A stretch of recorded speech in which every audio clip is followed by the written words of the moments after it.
jemaat semua. Sebelum kita memulai ibadah, mari kita berdoa bersama. Bapa, terima kasih untuk kesempatan hari ini, untuk waktu yang sudah Tuhan berikan hari ini. Kami boleh beribadah bersama, kami boleh memuji dan menyembah-Mu Tuhan. Terima kasih Tuhan Yesus, kami siap untuk memuji dan menyembah-Mu hari ini. Hanya di dalam nama Tuhan Yesus Kristus. Semua berkata, amin. Haleluya. Saya undang seluruh jemaat untuk bangkit berdiri.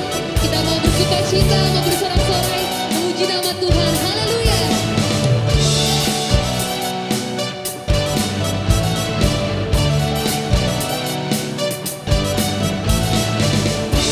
Sukacita sudah, itulah kekuatan bagi jiwa. Dapat rasakan kasih-Nya di tengah badai yang bergelora. Hikmat sukacita sudah, itulah kekuatan bagi jiwa. Dapat saksikan kuasa-Nya, taklukan badai yang bergelora.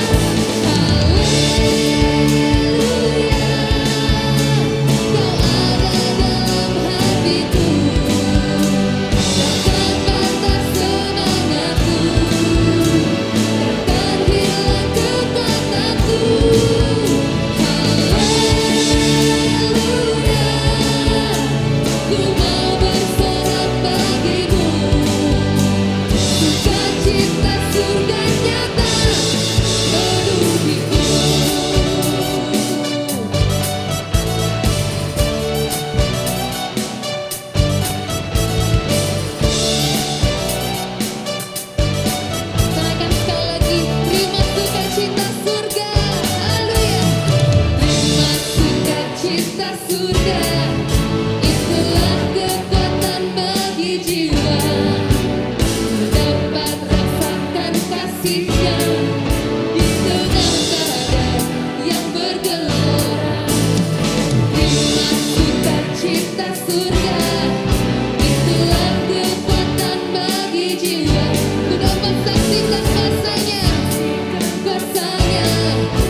ini karena kasih-Mu Tuhan. Dan di kesempatan ini kami mau menyembah-Mu lebih Tuhan. Di waktu ini kami mau menyembah-Mu lebih lagi Tuhan. Yes Lord.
Hidup kami Tuhan, detik kami, jam, setiap menit kami perlu Kau Yesus. Kami tak mampu tanpa-Mu Tuhan. Oh Yesus, Yesus terima kasih Yesus. Mari kita menyembah, kita mengucap syukur untuk setiap kehidupan yang sudah Tuhan berikan hingga hari ini.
siap untuk mendengar firman-Mu Tuhan.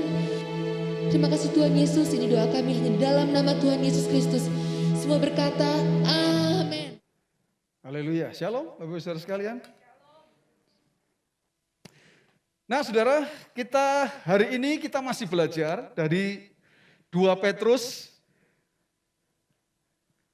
pasal yang ketiga, ayat yang ke-16. Kita akan belajar bersama-sama.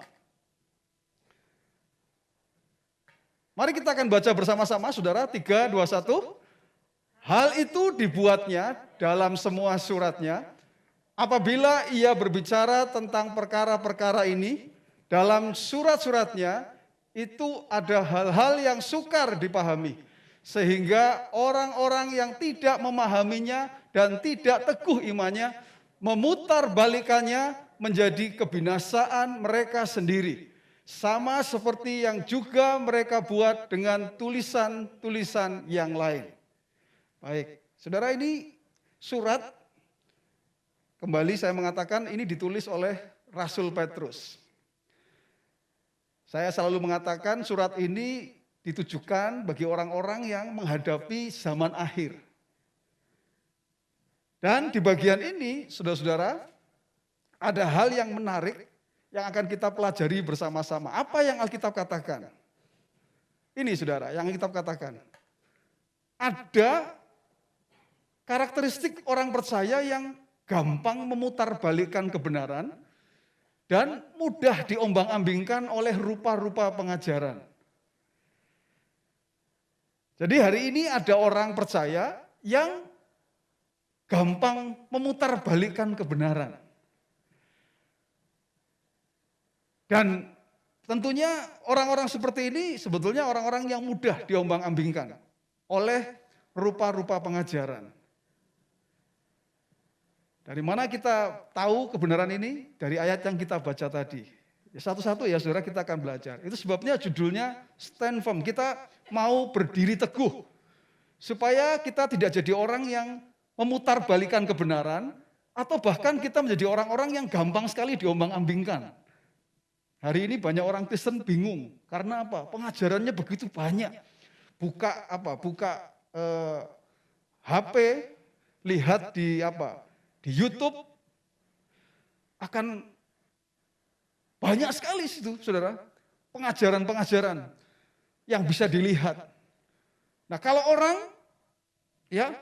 tidak mengerti kebenaran, wah akan gampang sekali, saudara, diombang-ambingkan, bahkan dia nggak sadar kalau kebenaran itu sebenarnya sudah diputarbalikkan.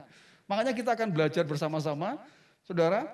Ini Alkitab mengatakan ada orang-orang yang seperti ini, yaitu orang yang seperti apa? Yang ditulis dalam Alkitab, orang yang gampang memutarbalikkan kebenaran dan orang yang gampang diombang-ambingkan ini orang seperti apa? Dari ayat yang kita baca jelas. Yang pertama, saudara, orang yang tidak memahami kebenaran firman Tuhan.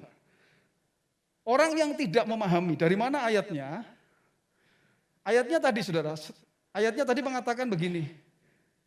Dalam surat-suratnya itu ada hal-hal yang sukar dipahami, sehingga orang yang tidak memahami. Jadi ceritanya begini saudara. Petrus ini sedang mengatakan suratnya Rasul Paulus itu tidak gampang dipahami. Bagi kami sebagai hamba Tuhan, orang yang belajar teologi, memang surat-suratnya Paulus itu surat-surat yang tidak mudah dipahami saudara. Bahkan ajaran Tritunggal saja, ada orang-orang yang menuduh bahwa itu adalah ajarannya Rasul Paulus. Tuhan Yesus tidak pernah mengajarkan Allah Tritunggal. Salah sebetulnya saudara ya. Yang betul Alkitab secara jelas mengajarkan Allah Tritunggal. Tetapi artinya begini saudara. Memang surat-surat yang ditulis oleh Rasul Paulus itu tidak gampang dipahami. Tidak mudah dipahami. Nah itu sebabnya di sini Petrus mengatakan kalau orang Kristen tidak memahami kebenaran, maka orang-orang itulah yang akan menjadi orang yang suka memutarbalikkan kebenaran dan juga orang-orang yang bisa diombang-ambingkan oleh rupa-rupa pengajaran. Saudara, kata tidak memahami. Jadi tadi kan ada kata ya saudara ya, mereka tidak memahami kebenaran, memahami firman Tuhan. menggunakan ini, saya selalu ingin saudara kita belajar bersama, ini tidak buat gagah-gagahan ya saudara ya, tapi kita melihat, merujuk kepada apa yang Alkitab katakan dari bahasa aslinya, bahasa Yunani amates. Ya, amates itu artinya unlearn. Ya, dari kata Yunani mantano. Bukan dari kata mantan ini saudara ya, ini mantano. Artinya learn, understand, ya. To be increased in knowledge. Jadi ini artinya dari kata mantano. Jadi kalau orang tidak memahami itu artinya dia itu tidak mengerti. Tetapi sebetulnya tidak mengertinya itu karena dia tidak belajar, tidak learn, saudara, tidak mempelajari. Jadi kata tidak memahami itu karena apa? Karena dia tidak mempelajari, gitu saudara. Dia tidak apa? Tidak belajar firman Tuhan. Ya saudara, sampai dipraktekkan ya. To learn by use and practice. Jadi belajar ya sampai itu ya digunakan secara praktis dalam kehidupan sehari-hari, saudara. Jadi habit, jadi kebiasaan, begitu saudara. Itu yang diinginkan oleh firman Tuhan. Tetapi karena ini orang tidak mempelajari, tidak belajar, sehingga dia tidak memahami. Ya, bagaimana jika ada orang yang membaca firman Tuhan tetapi tidak mengerti atau tidak memahami? Kan sering Anda dengar itu ya, Pastor, kalau ada orang baca firman, apakah orang itu harus mengerti firman? Bagaimana kalau yang nggak mengerti? Apakah tetap dibaca, hanya membaca saja walaupun nggak mengerti? Apa saudara jawabannya, saudara? Saya mau katakan hari ini melalui kebenaran firman Tuhan yang ditulis oleh Rasul Petrus, orang percaya, saya dan saudara, kalau kita membaca firman harus sampai paham. Katakan amin, saudara. Akan tidak punya arti apa-apa kalau Anda baca firman dan kemudian tidak paham. Harus sampai titik di mana ada kebenaran yang memerdekakan. Kalau Anda paham kebenaran, iya ya. Klik, ini saya paham nih kebenaran ini, saudara. Harus sampai mengerti. Lalu bagaimana kalau ada orang-orang tua, pastor, yang tidak bisa mengerti? Waktu baca firman, ya, misalnya di kitab apa ini, Ulangan, ya, Bilangan, misalnya, Kejadian, siapa memperanakan siapa gitu ya. Ini artinya apa, pastor, gitu kan? Jadi kalau orang baca apakah harus mengerti? Ya, saya mengatakan. Dari firman Tuhan yang kita pelajari hari ini, ya, saya dan saudara kalau kita baca firman harus sampai mengerti. Kalau belum mengerti, nah saya ingin mengatakan begini jawabannya, tidak apa-apa. Baca terus saja. Kenapa? Karena membaca adalah langkah pertama Anda mengerti firman Tuhan. Katakan amin, saudara. Lah kalau Anda nggak baca, lalu apa yang mau dimengerti, saudara? Nggak ada yang dibaca, saudara. Lalu ada orang beralasan, pastor saya nggak ngerti firman, lah ngapain saya baca? Tidak, saudara. Justru Anda harus membaca kebenaran firman Tuhan. Kenapa? Kalau Anda membaca, itu langkah pertama orang paham akan firman Tuhan, saudara. Pertanyaan saya, apakah Anda membaca firman Tuhan? Saya ulangi, saudara. Apakah saudara membaca firman Tuhan? Haleluya. Saudara, ini baca firman Tuhan maksudnya baca Alkitab. Seorang hamba Tuhan menyuruh jemaatnya untuk membaca firman Tuhan. Dia ingin supaya jemaatnya itu suka baca ya, saudara ya. Dia ingin supaya jemaatnya itu rajin membaca. Lalu kemudian dia menyuruh jemaatnya untuk membaca. Jemaat minggu depan baca ya Injil Lukas pasal 1 sampai selesai. Minggu depan diharapkan sudah selesai. Amin, saudara-saudara. Amin. Wah, semangat sekali, saudara ya. Oke, minggu yang berikutnya, minggu depan, mereka datang kembali beribadah, saudara. Lalu Pak Pendetanya sebelum sebelum menyampaikan firman Tuhan, dia ingin bertanya ya, apakah jemaatnya ini sudah baca apa tidak gitu saudara. Lalu dia bertanya, siapa di sini jemaat yang sudah baca Injil Lukas seperti yang saya sampaikan kemarin? Amin. Ya, kan biasanya begitu ya saudara ya. Amin. Sudah baca? Amin. Yang sudah baca satu pasal, angkat tangan? Enggak ada saudara. Yang baca 5 pasal, ada 1-2. Ya, jemaatnya kan agak banyak. Yang sudah baca sampai 20 pasal, agak banyak saudara. Ya kan? Wah, pendetanya ini senang sekali. Senang sekali saudara ya. Lalu Pak pendetanya tanya lagi. Nah yang sudah baca pasal 1 sampai pasal 26, angkat tangan. Ternyata sisanya angkat tangan semua saudara. Waduh. Sisanya itu semua angkat tangan. Pak pendetanya tanya lagi, siapa yang sudah membaca pasal 1 sampai pasal 26, angkat tangan.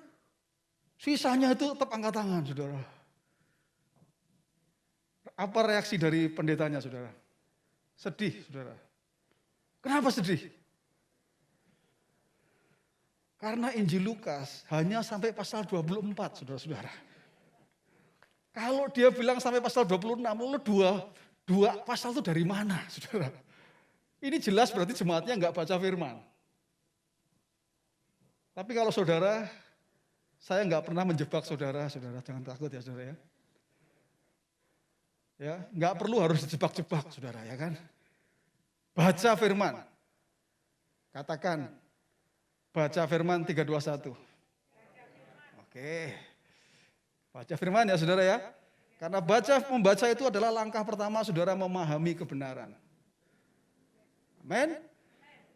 Nah, tidak memahami di sini ternyata saudara, kalau lihat dari bahasa aslinya itu bukan karena tidak memahami begitu saja, tidak, karena dia enggak belajar saudara-saudara. Nah, itu yang ditulis oleh Petrus. Jadi saya kan bertanya ya, masa sih Alkitab firman Tuhan masa enggak bisa dipahami? Sukarnya seperti apa juga sebetulnya bisa dipahami. Ternyata kata itu saudara, itu artinya adalah dia tidak paham karena tidak mau belajar saudara. Saya ingin supaya jemaat IFGF Living Water ini adalah jemaat yang mau belajar firman Tuhan, saudara. Sehingga dia bisa paham. Kalau paham kebenaran, tidak gampang diombang-ambingkan oleh rupa-rupa pengajaran, saudara. Hati-hati. Karena apa, saudara? Karena banyak orang yang membaca firman Tuhan, tujuannya bukan mencari kebenaran, tetapi mencari pembenaran, saudara. Waduh, ini repot ini saudara, kalau ketemunya orang begini. Tuhan aja mengampuni saya kok, pastor kok menghakimi saya, saudara. Nah itu saudara, karena dia nggak lengkap, nggak belajar kebenaran itu. Ya, banyak orang yang seperti itu, yang ia rasa tidak cocok ini kebenaran ini, ya diputar balikan.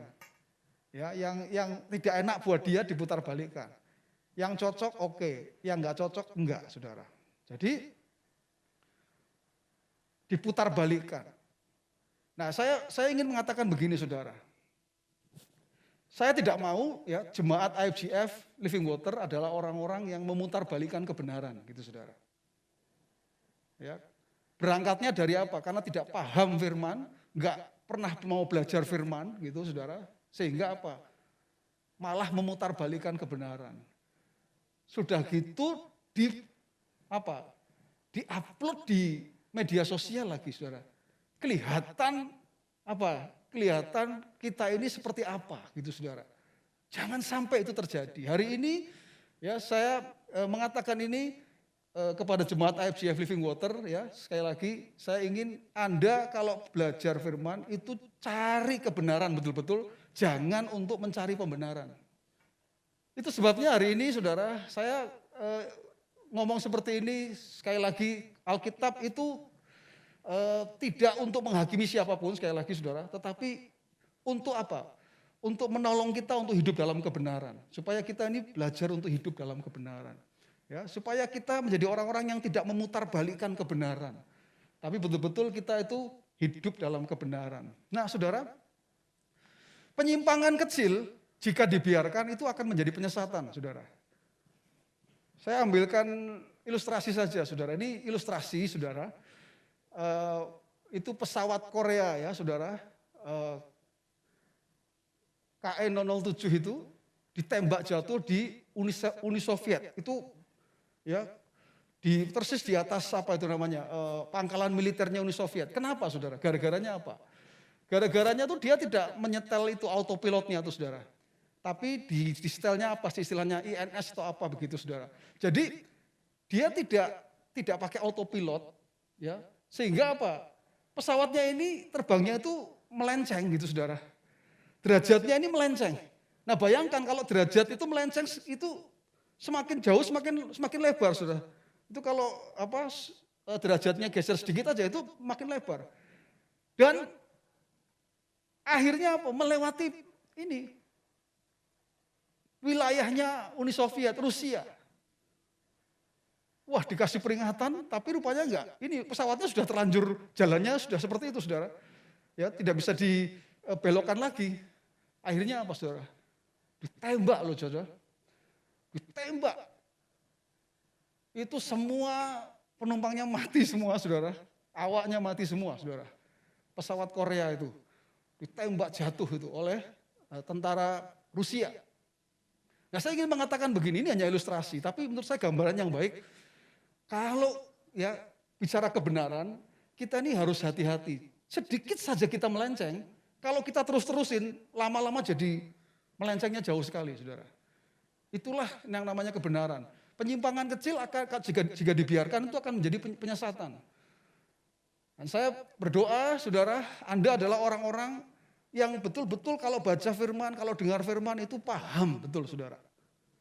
Karena dengan Anda paham, Anda mengerti, Anda tidak akan bisa diombang-ambingkan oleh pengajaran apapun, saudara. Katakan amin, saudara. Dan saya berdoa itu, saudara. Nah, bagaimana supaya kita memahami? Tadi saya katakan, ya berdoa dulu ya, saudara ya. Kalau mau baca firman, minta hikmat dari Tuhan. Tuhan, berikan kami hikmat supaya kami bisa mengerti firman Tuhan. Lalu kemudian mulai baca, dipelajari, saudara. Mulai berusaha sendiri, coba dipelajari, saudara. Dipelajari. Firman Tuhannya ditanya, saudara, ya, ditanya. Kita bertanya kepada firman Tuhan, ya. Misalnya pada pagi hari Yesus pergi ke Bukit Zaitun untuk berdoa. Siapa yang pergi ke Bukit Zaitun? Yesus. Untuk apa? Untuk berdoa. Kenapa berdoa? Nah, gitu, saudara. Caranya tuh begitu, saudara. Kalau belajar firman Tuhan, ada pertanyaan-pertanyaan yang diberikan kepada firman Tuhan itu, saudara. Ya, untuk apa? Nah, nanti firman Tuhan itu akan jawab sendiri. Ya, siapa yang pergi ke Bukit Zaitun misalnya? Yesus. Kenapa Yesus pergi karena dia mau berdoa. Berdoa kepada siapa? Kepada Bapaknya. Siapa Bapak? Nah, gitu, saudara. Itu cara belajar itu begitu, saudara. Nah, tapi kalaupun misalnya kita merasa, aduh saya nggak sanggup, pastor, nggak apa-apa. Cara yang berikutnya adalah bertanya kepada orang yang punya kapasitas, saudara. Tanya, boleh tanya kepada saya, saudara. Kalau saudara tanya sama saya akan berkata begini, kalau saya bisa jawab, saya akan jawab. Tapi kalau saya tidak bisa jawab, simpan pertanyaannya. Saya akan pelajari dulu. Saya tidak akan sembarangan menjawab, saudara. Dan kalau sudah, lalu akan saya jawab. Tapi kalau saya sudah pelajari, tetap saja saya tidak punya jawaban. Silahkan Anda tanya sendiri sama Tuhan Yesus nanti kalau Anda masuk surga, saudara, ya, sana. Maksud saya apa, saudara? Maksud saya bertanya kepada orang yang punya kapasitas. Ya, tanya, saudara. Kalau suaminya bisa diajak diskusi, wah baik, ya kan? Terjadi diskusi yang, kalau suami istri bisa diskusi, lebih baik, saudara-saudara. Artinya apa? Belajar. Ayo mulai belajar supaya kita paham. Jangan gagal paham. Katakan amin, saudara. Yes, oke. Yang kedua, saudara, orang yang memutarbalikkan itu adalah orang yang ini, saudara. Orang yang tidak teguh berpegang kepada kebenaran firman Tuhan. Kalau di situ ayatnya tidak teguh kepada tidak teguh imannya. Sebetulnya tidak ada kata iman, saudara. Tapi LAI menerjemahkan ada kata iman. Tapi sebenarnya nggak ada itu kata itu, saudara. Yang ada itu adalah tidak teguh akan apa? Akan firman, akan kebenaran. Lalu LAI, oke lah sama aja lah ini apa? Tidak teguh imannya begitu, saudara, ya kan? Tapi sebetulnya ini orang yang tidak teguh berpegang kepada firman. Kalau tidak teguh itu artinya apa, saudara? Ya itu tadi, tidak teguh itu artinya gampang sekali digoyahkan.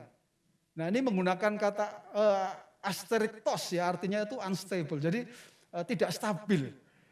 Orang Kristen yang tidak stabil gitu, saudara.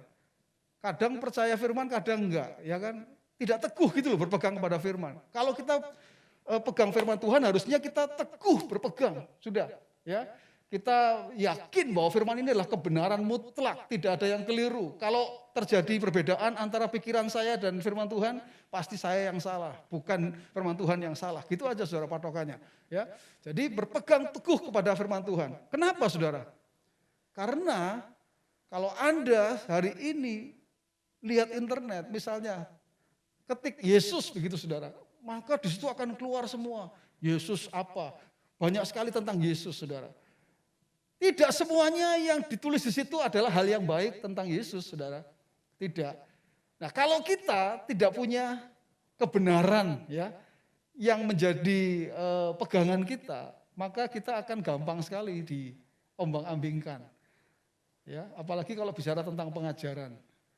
Jadi kata ini, saudara, tidak teguh ini artinya ini, saudara, tidak stabil. Dari kata steriso ini ya, ada strengthen juga. Jadi sebetulnya ini tidak kuat begitu, saudara, ya, tidak kuat berpegang kepada firman-Nya itu tidak kuat.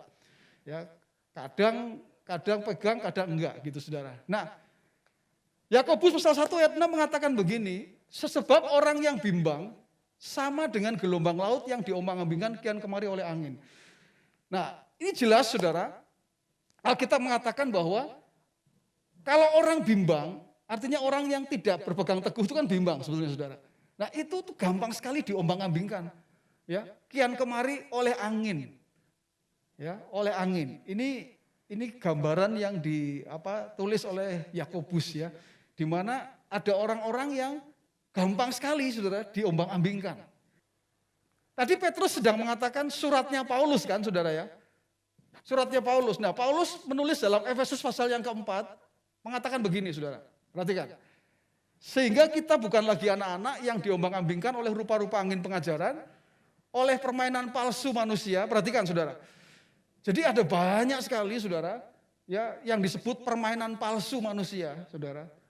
Kita sebagai orang percaya, ya, ingat bahwa ini ada rupa-rupa angin pengajaran, ada permainan palsu, ada kelicikan yang menyesatkan. Loh, ngeri loh, saudara. Ini bukan bicara orang di luar sana, saudara, bukan. Ini di kalangan Kristen, di kalangan orang percaya. Ternyata ada orang-orang yang mengajarkan ajaran palsu, kemudian apa?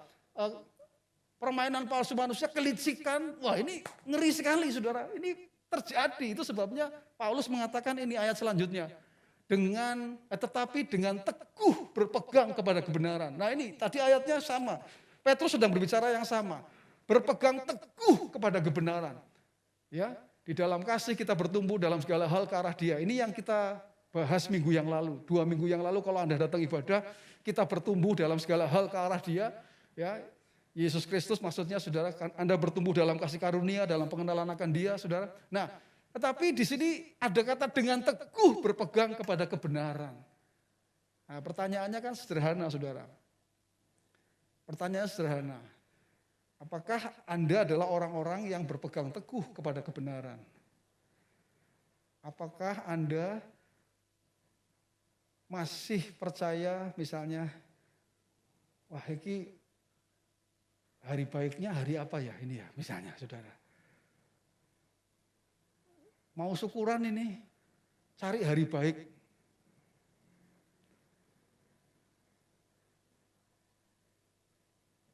Kalau orang percaya, boleh enggak, saudara? Bisa enggak kayak gitu, saudara? Bukannya semua hari baik ya, saudara ya? Amin?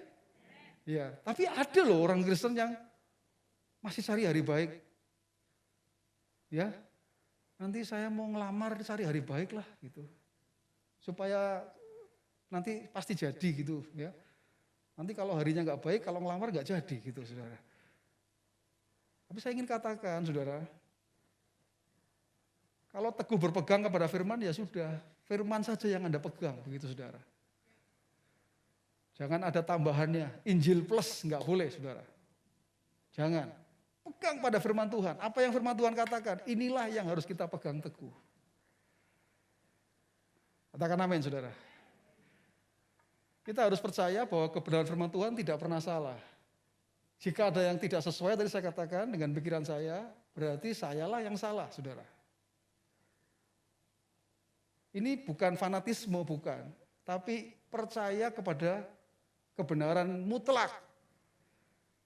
Bahwa firman Tuhan ini adalah kebenaran. Gitu saudara. Pertanyaan saya kan begini saudara. Yang sering ditanyakan oleh orang, firman Tuhan ini firman Allah atau firman Tuhan ini berisi firman Allah saudara. Alkitab ini berisi firman Allah atau Alkitab ini firman Allah? Yakin saudara? Ada loh yang bukan Allah yang ngomong nih. Masa firman Allah sih pastor? Ini kan sering ditanyakan saudara. Pertanyaannya hanya sedikit saja bedanya. Alkitab ini firman Allah atau berisi firman Allah? Kalau Anda sebagai orang percaya baca firman, seluruh tulisan itu diilhamkan oleh Allah, itu ada ayatnya. Artinya apa? Seluruh tulisan, tidak ada yang terkecualikan, berarti kan saudara, itu diilhamkan oleh Allah. Itu artinya apa? Bahwa Alkitab ini adalah firman Allah. Katakan amin saudara.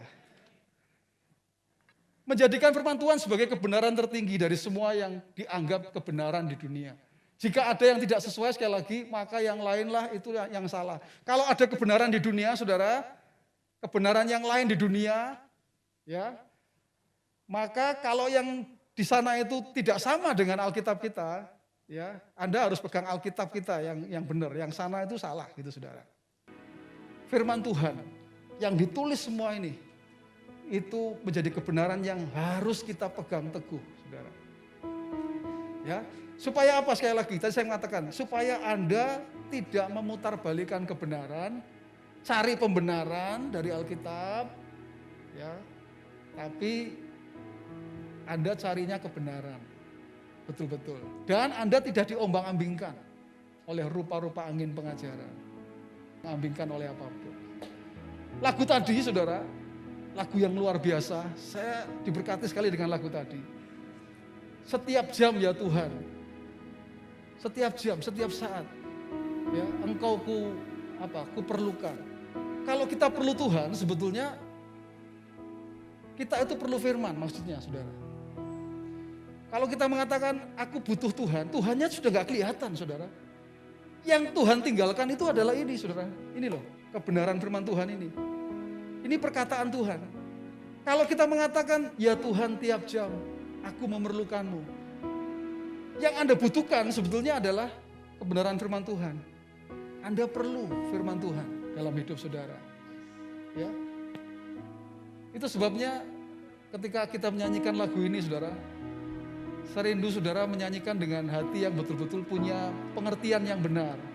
Bahwa ya Tuhan, aku ingin menjadi orang yang paham firman Tuhan. Yang berpegang teguh kepada firman Tuhan. Aku stand firm, aku ini berdiri teguh. Atas dasar firman Tuhan. Tidak akan bisa digoyahkan oleh apapun. Katakan kepada Tuhan melalui pujian ini. Mari kita berdiri bersama-sama saudara. Ya Tuhan Yesus, ku memerlukanmu.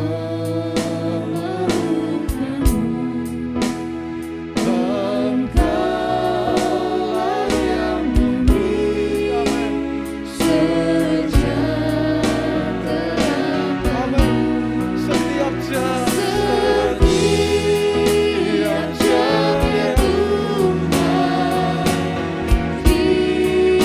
Kau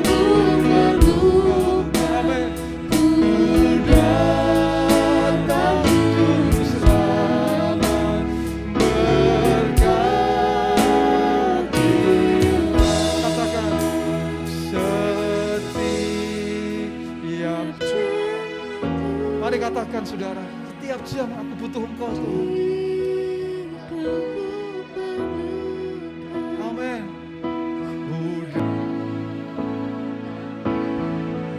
Yes. Amin. Mari sama-sama katakan.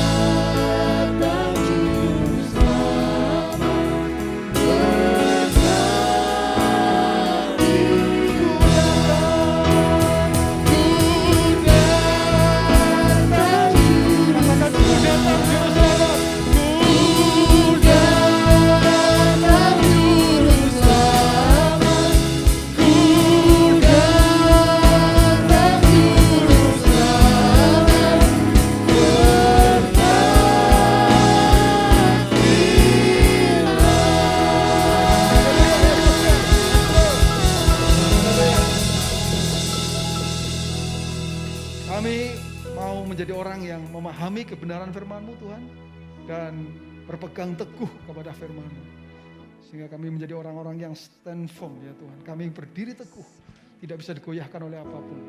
Di dalam nama Tuhan Yesus, apa yang terjadi di masa lalu, bahkan kesalahan-kesalahan yang kami lakukan di masa lalu, kami tahu Tuhan bahwa Engkau sudah menyelesaikannya dan kami mau sesuatu yang baru.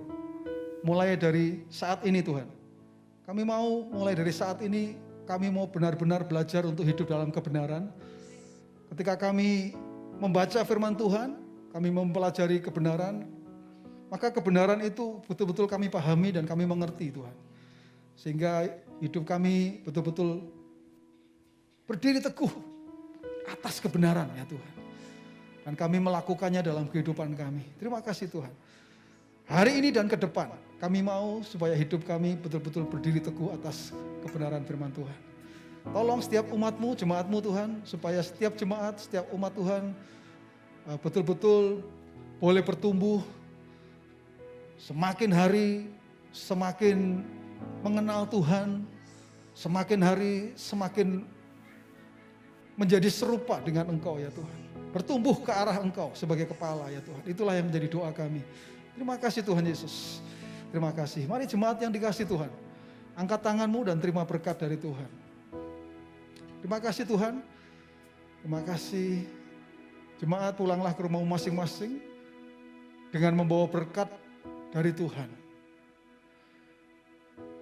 Firman Tuhan berkata, Tuhan memberkati engkau dan melindungi engkau.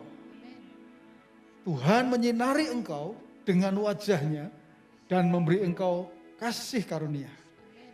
Tuhan menghadapkan wajahnya kepadamu dan memberi engkau damai sejahtera. Roh Kudus menyertai engkau mulai sekarang ini sampai selama-lamanya. Di dalam nama Tuhan Yesus, orang percaya yang memahami firman Tuhan, katakan bersama, amin. Haleluya. Tuhan Yesus memberkati.